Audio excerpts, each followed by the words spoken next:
di mana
niki jaman wis bubrah akeh manungsa kakean pola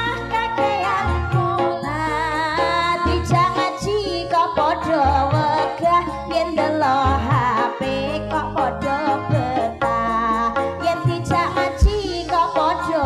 wegah yen delok HP kok padha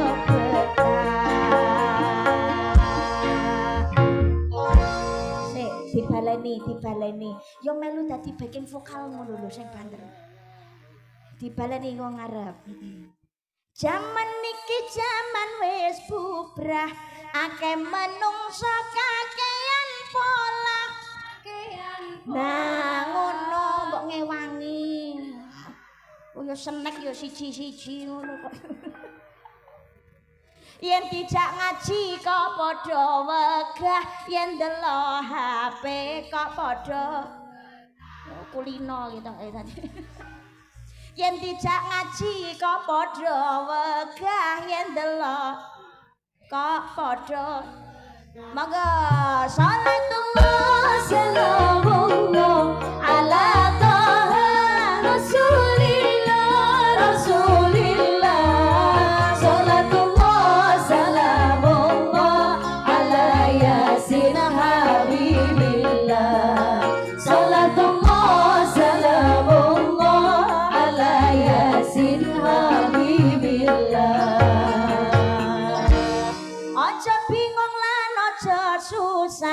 urip ning jaman sing kada fitnah sing kada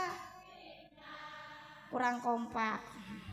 sing kada fitnah ngono lho aja bingung lan aja susah urip ning jaman sing kada fitnah sing kada fitnah